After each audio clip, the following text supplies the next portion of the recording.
Hello, I'm Kimberly Dondo, Digital Content Manager, and welcome to In Conversation With, the podcast series that delves into the world of financial services and brings you face to face with some of the most notable figures in the industry. Listen as we discuss topics that are currently facing the industry and hear from visionary CEOs to disruptive innovators as we bring you a diverse array of voices and perspectives. We'll explore the challenges they faced, the lessons they've learned, and the insights they have to share about the ever-evolving landscape of financial services. Hello, I'm Lois Vallely, Chief Reporter for Money Marketing, and I am joined here by Lee Coates, Director of ESG Accord, for a second time. Thank you so much for joining me, Lee. Thank you. It's great to be here again. Obviously, last time you did tell us all about yourself, but maybe just for the benefit of listeners who are maybe just tuning in for the first time, you could just quickly say who you are, what you do. Okay, poacher turned gamekeeper.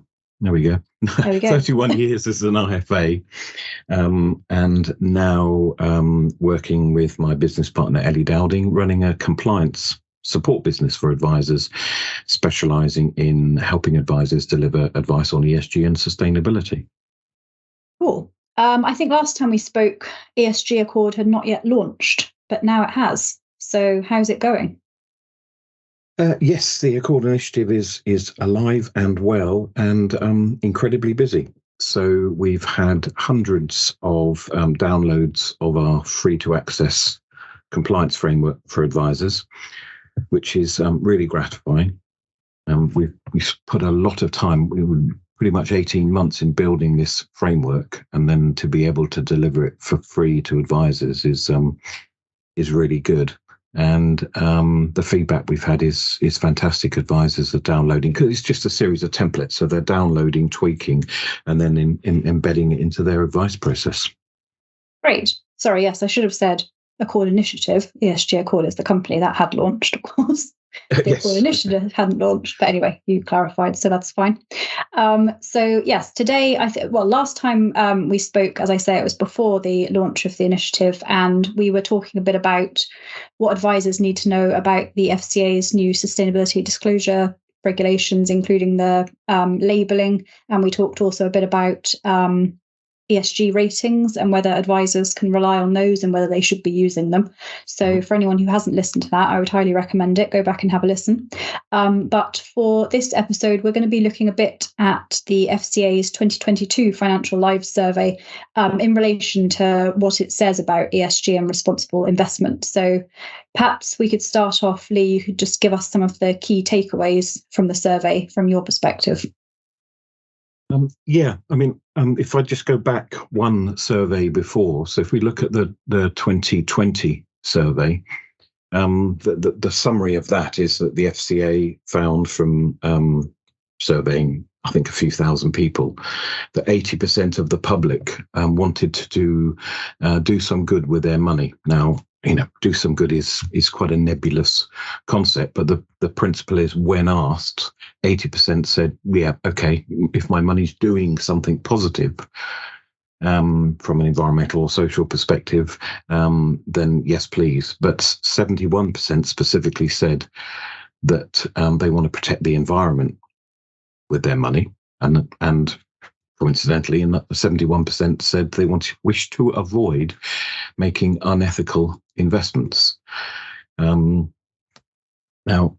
jumping to the 2022 survey, which was released in the summer 2023, the FCA went off slight tangent, sort of away from ESG to more broader responsible investment. And they found that 23% of adults were very aware of responsible investment. Okay, flip that around, 77% aren't. But I'll come on to why the aren't aware is really important for advisors. But that 23% was up from 16 in the previous survey.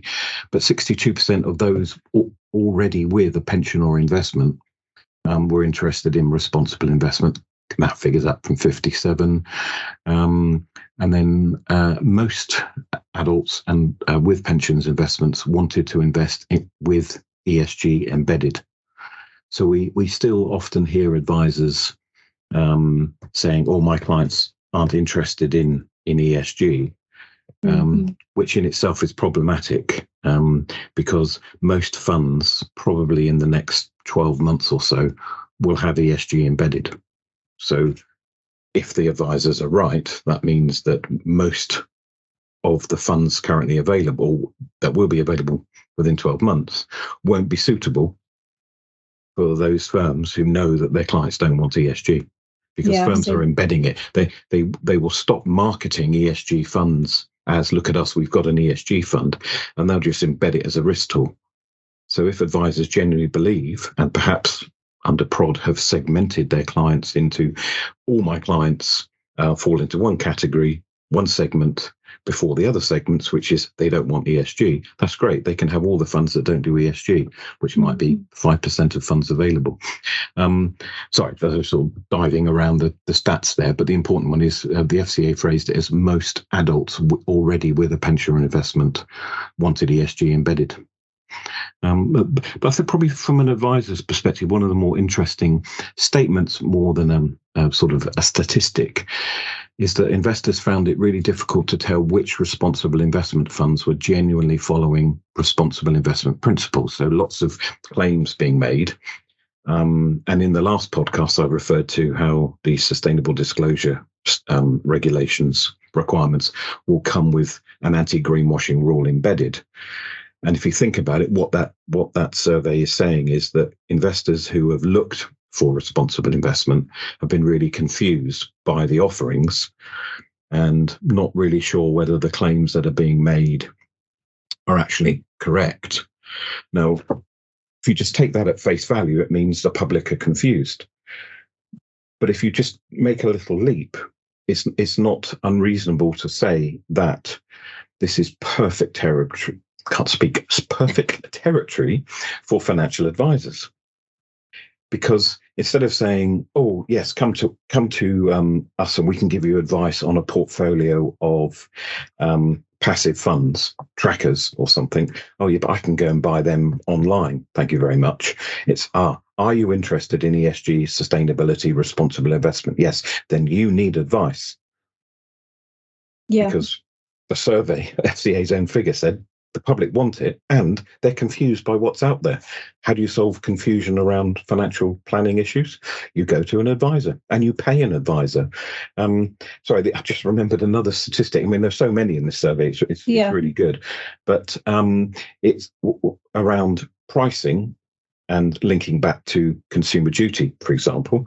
Obviously, fair pricing is a big thing of consumer duty. Now, most commentary around that implies that advisors need to consider whether they're overcharging and whether they should be reducing prices. In the Financial Life survey around responsible investment, the majority of respondents said they would willingly pay more for advice on responsible investment.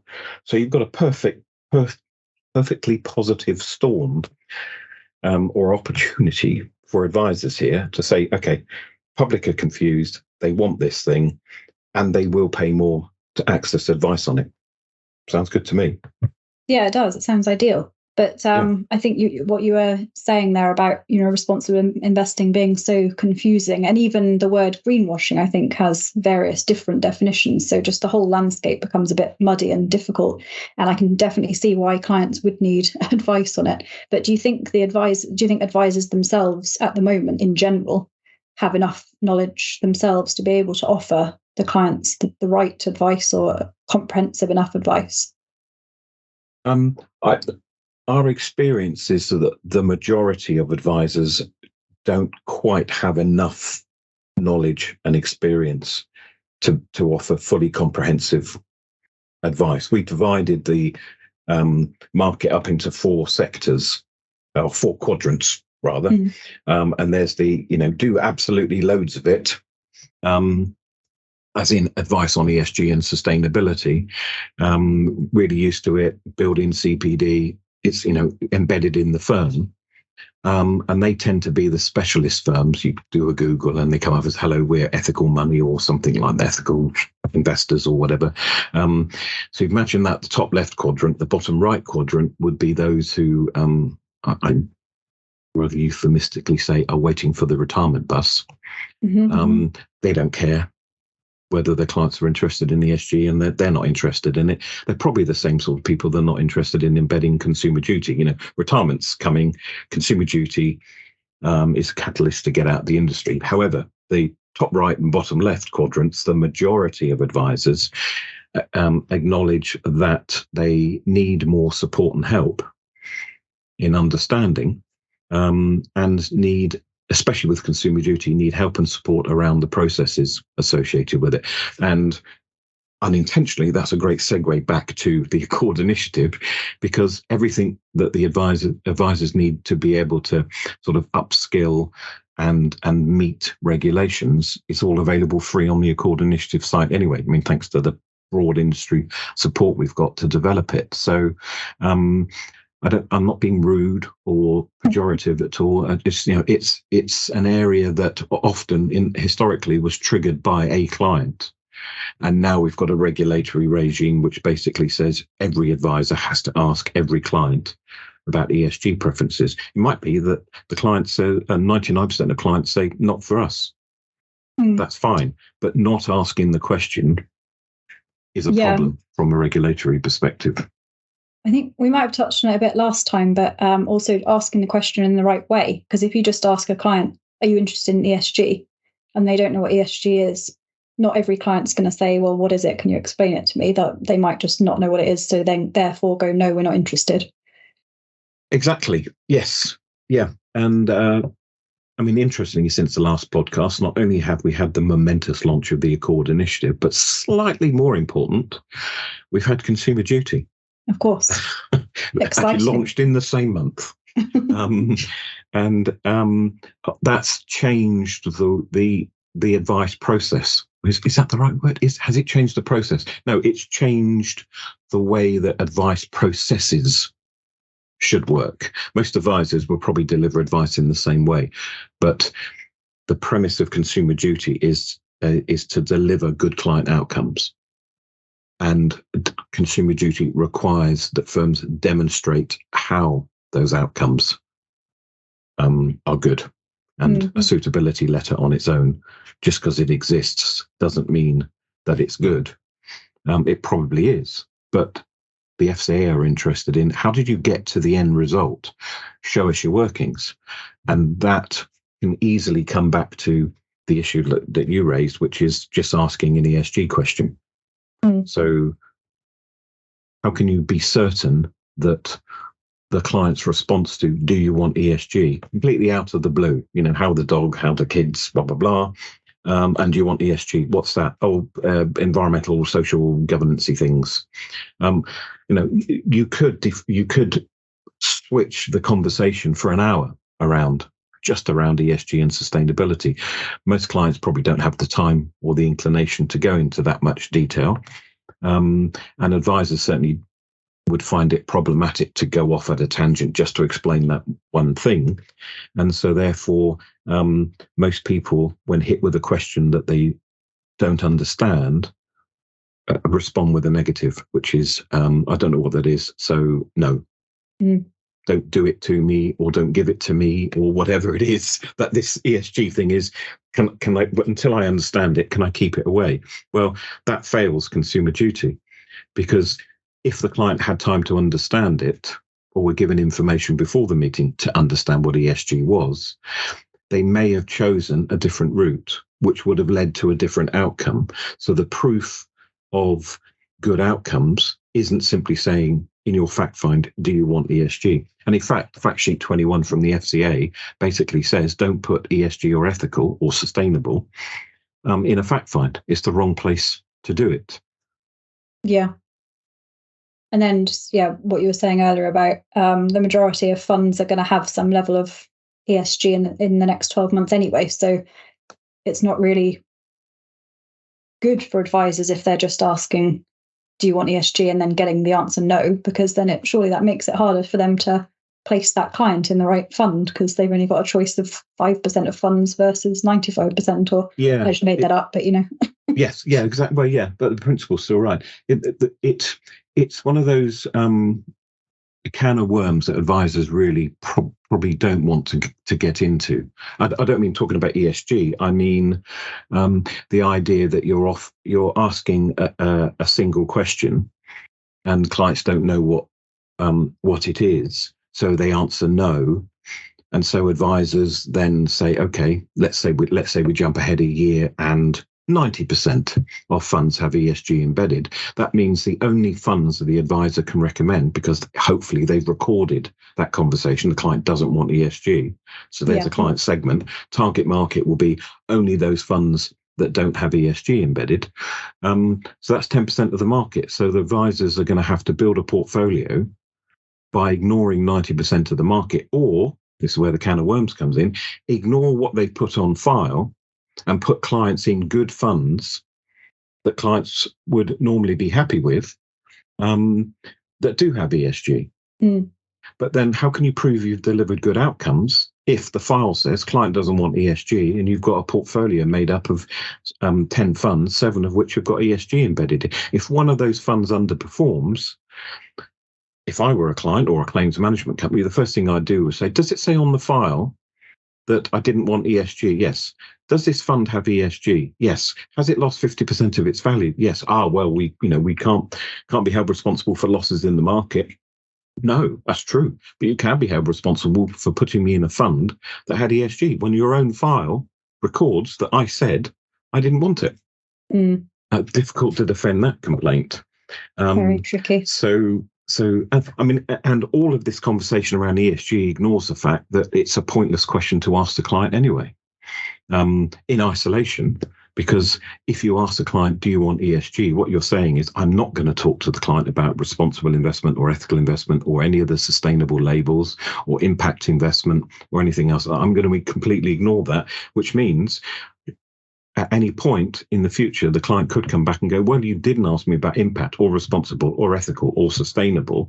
And I would have gone down that route and not down the route that the one you put me in that's lost my money in my ISA. So can you put me back to where I was before? So even if advisors are asking the ESG question, it's one question out of many. This is similar to saying on a scale of 1 to 10, ignoring 1 to 4 and 6 to 10, what's your attitude to risk? It's like, it's 5, isn't it? Oh, correct. Well done, Mr. and Mrs. Client. Your risk is 5. Good, I'm happy now. I'm going to go and recommend the product. I'm going to completely ignore the fact that there was a bit to the left and a bit to the right, and the higher risk is higher return and lower risk is lower return. Ignore all that.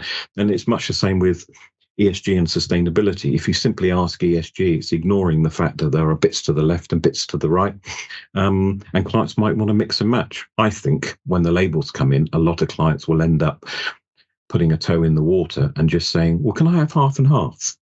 Especially if it's an existing client. Can we have half my money going forward invested in the way that you've always done it?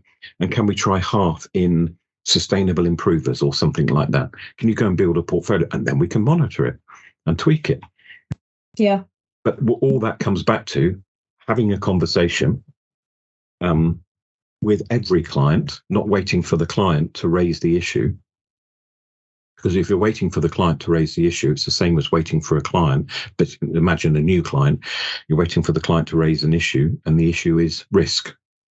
And after an hour's meeting, you record on file, client never mentioned it, I never mentioned it, because the client never mentioned it. So attitude to risk assumed as stick it in the middle, we'll make it 5 out of 10. Very good Hopefully, point. that would never exist on Not that I've ever heard of, but you never know.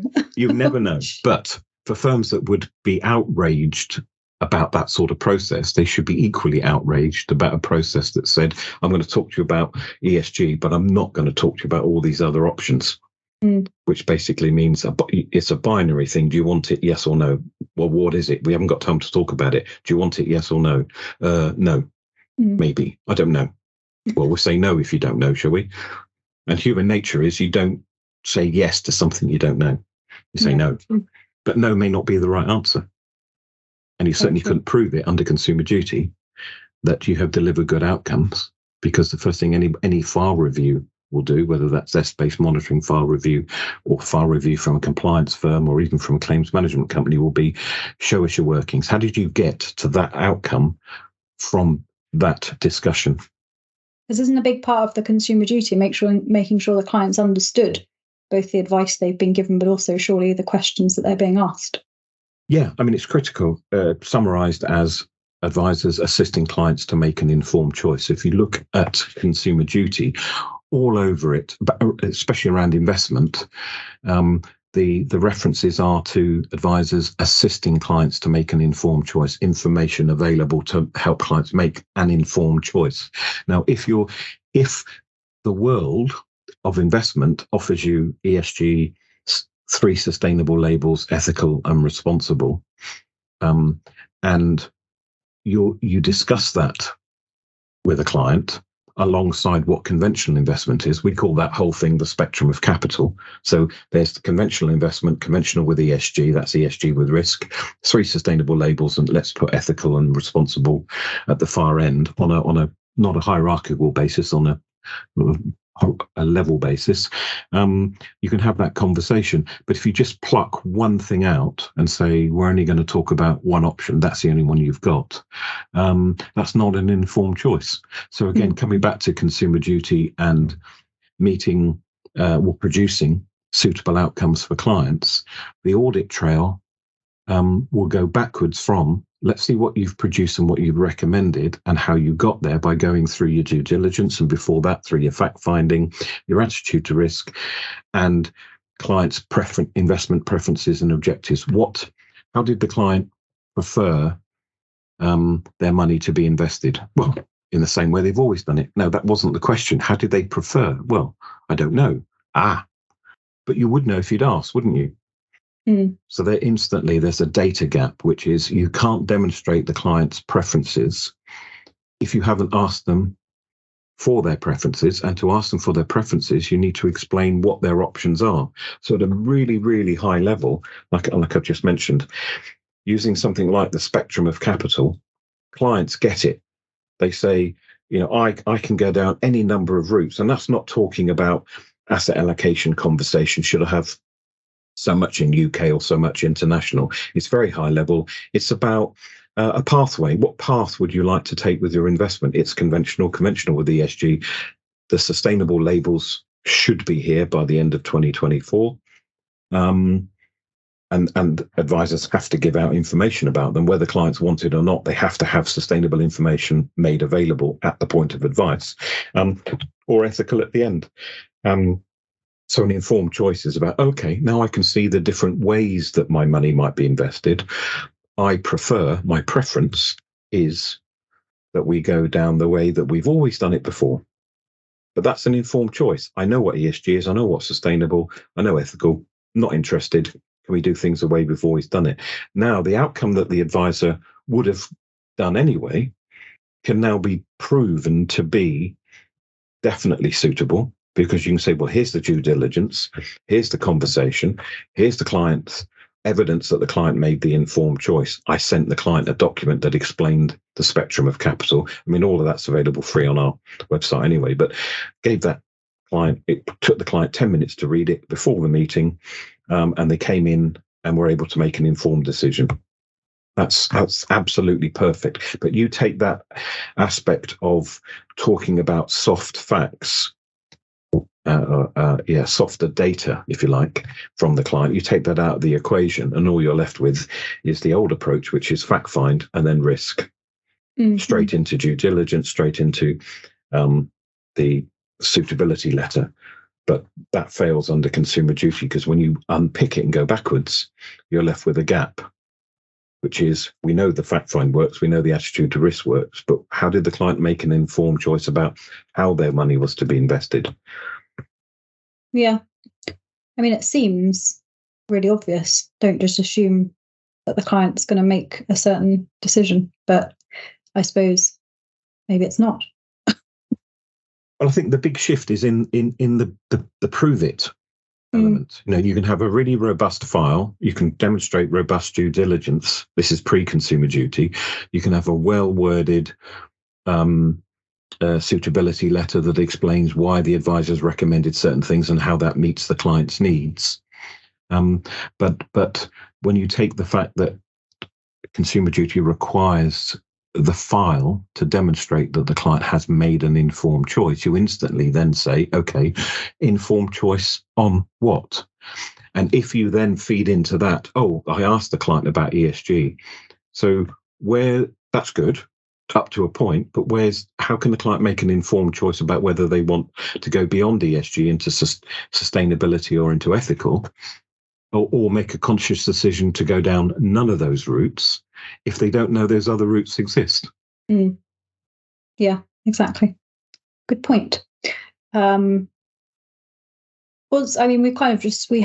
had sort of two sections we were going to talk about, and we have kind of gone into the second one now, but I wondered if there's anything else, any other takeaways from the survey that you think are worth pointing out, that advisors can benefit from? Well, unless they're hungry for lots of statistics, and there are lots of statistics in the sub paper, the main Financial Life survey is 300 odd pages, but there is an additional section which is the one that covers the responsible investment. So if they're really into data, go and get a copy of that. But the biggest takeaway is, like I said before, that when you look at the demand for responsible investment is increasing, and the confusion around what it is and what's available and what does good look like is very high, then any advisor who is not having a conversation with clients around ESG, sustainable, responsible investment, is missing a trick. Because I found in 30 odd years as an advisor that my clients didn't rush away from a meeting thinking, well, I'm never going back in there. No, hopefully none of them did. But they didn't rush away and saying, I have to tell everybody about pound cost averaging. I have to explain asset allocation. But what we found over 30 odd years is that the clients wanted to share the fact that they had made a link between their finances and their values. And that's personal to them. And that's something that they wanted to share with other people who, and we all tend to do this, we work in groups of peers. It might be, my peers at the football club or the rugby club or the Gaelic dancing club or what, whatever it is, they're all peers. And you tend to, mix with like-minded people. And so being able to demonstrate amongst a group, if you know that there are environmental or social interests amongst that group similar to your own, it'll be, my ISA or my SIP that my financial advisor set up for me is now completely linked to my values. She asked me some brilliant questions, and I really now feel that it's my money that's being invested in the way I want it, just because the advisor asked me some questions. I didn't even know before I had the meeting that these were even options. That's fantastic. You should get your advisor to do that. Oh, I've asked before, but they never mention it. Well, go to my advisor then. Fantastic source of referrals. Mm-hmm. People who are engaged with the advice process. Yeah, definitely. And this is speculation for the majority of firms, but we found that clients looked forward to annual review meetings, not because we talk about the economics, especially if the markets have been down over the previous 12 months, but they were interested to have a conversation about them, their values.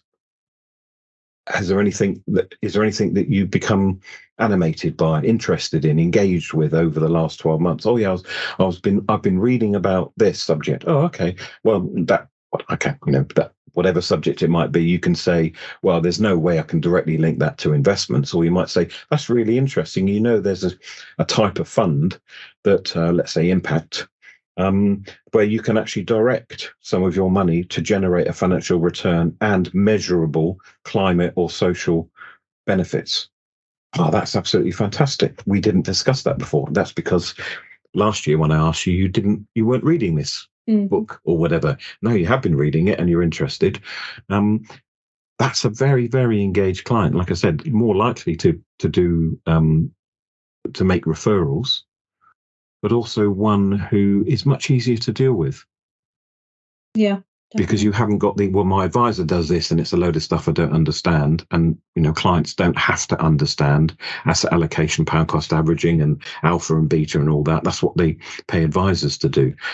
But when but they do feel that much closer to the investment process and closer to the advisor that actually bothered to ask them about what they think. And that does work both ways, which means that if a client ultimately doesn't want ESG or sustainability, they'll understand that the advisor is trying to do the best job possible for every client and not be selective and just think, the advisor asks all their clients and it's not for me. Yeah. But did your advisor even ask you?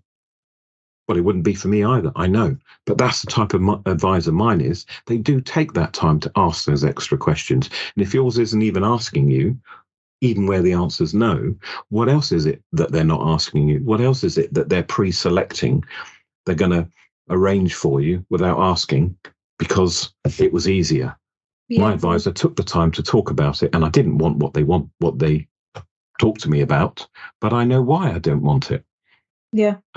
And so that, as I say, is as much of a positive as finding out finding which ones of the clients might be interested. And going back to the Financial Lives survey, if the FCA is saying 62% of people already with a pension or investment product want responsible investment, the logical takeaway from that at the FCA is that 62% of IFA clients should be invested responsibly.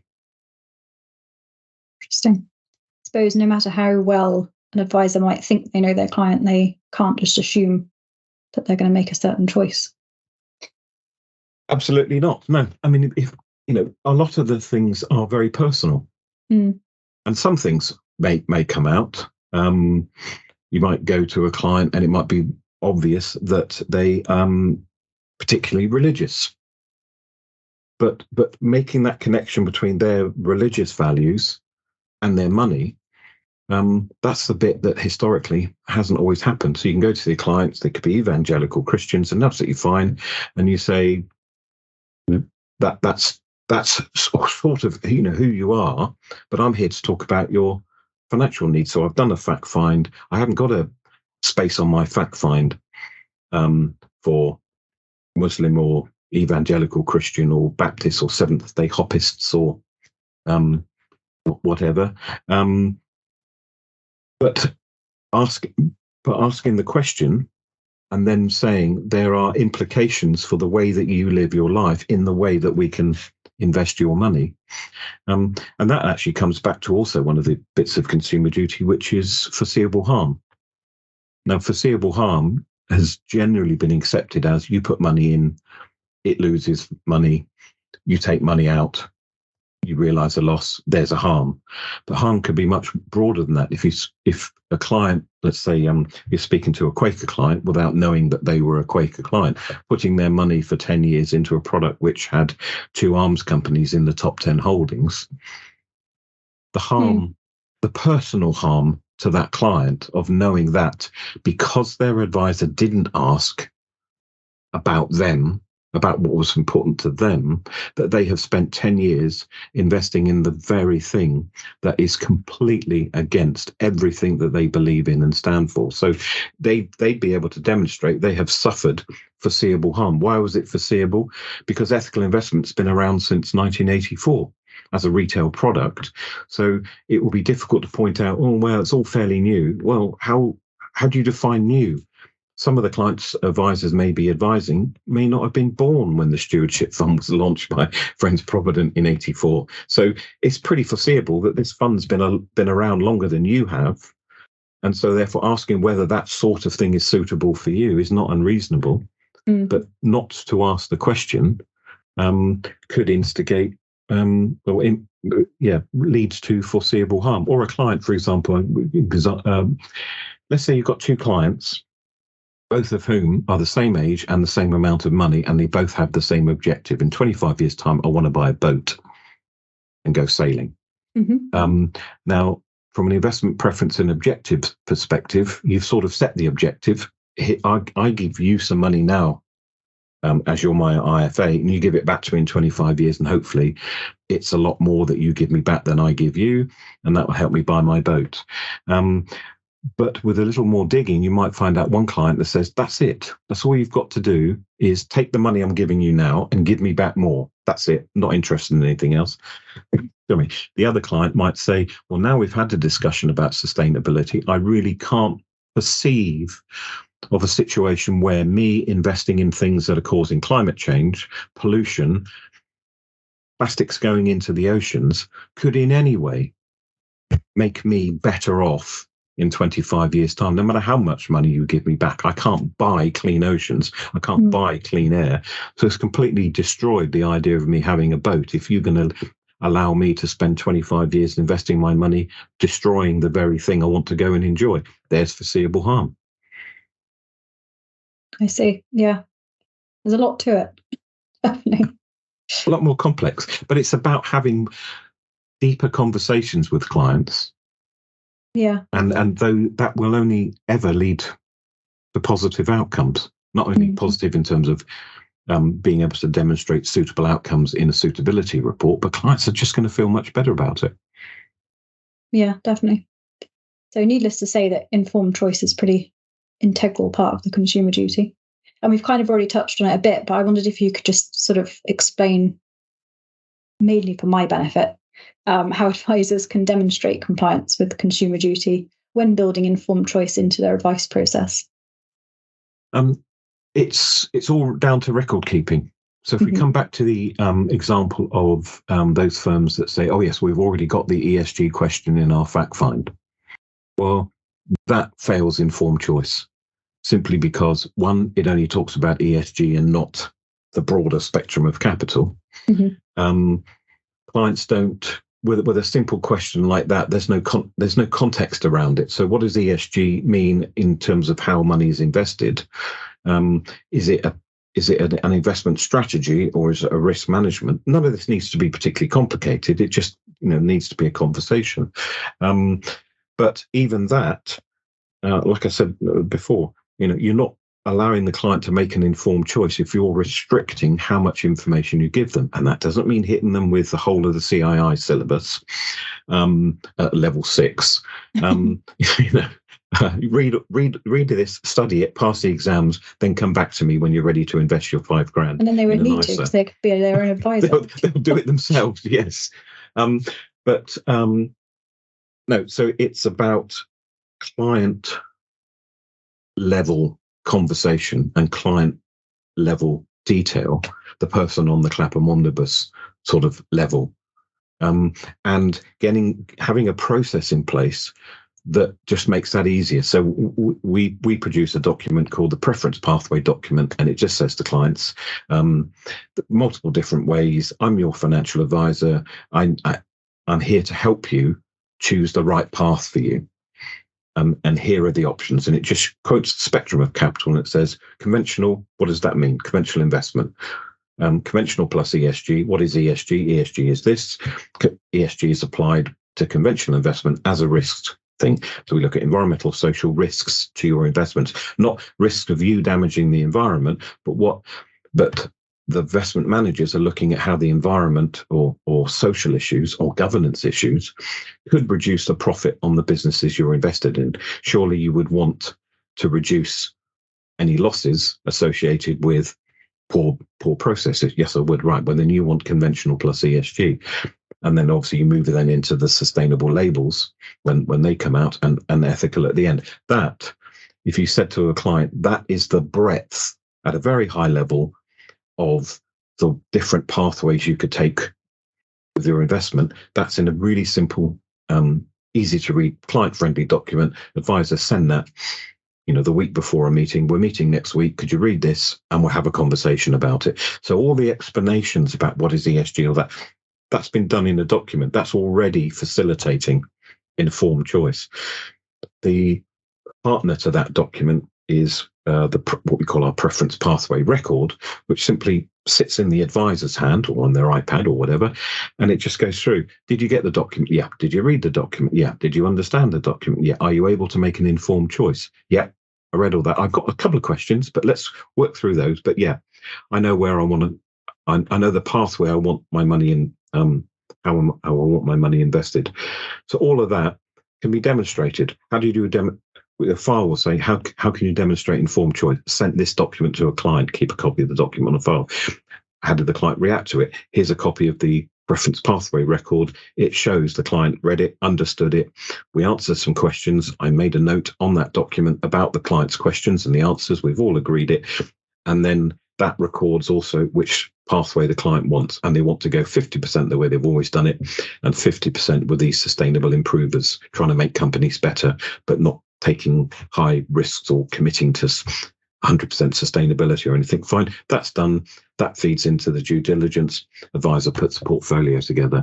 That is how you demonstrate informed choice. And that probably adds 20 minutes to an advice process, because the grunt work has been done by the client spending 10 minutes reading.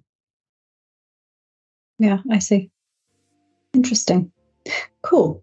We're probably running out of time now, but it's been really, really good to talk to you today, Lee. Thank you so much for joining me. It's been great. Thank you for having me, Lois.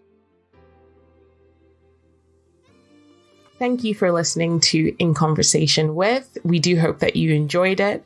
Please do keep up to date with all our new releases via Podbean, Apple Podcasts, Spotify, and everywhere else you get your podcasts from. You can also keep up to date with all our new content published on the Money Marketing website, as well as our print edition Money Marketing magazine. So make sure to subscribe. Follow us on Twitter, LinkedIn, Facebook, and Instagram. See you next time.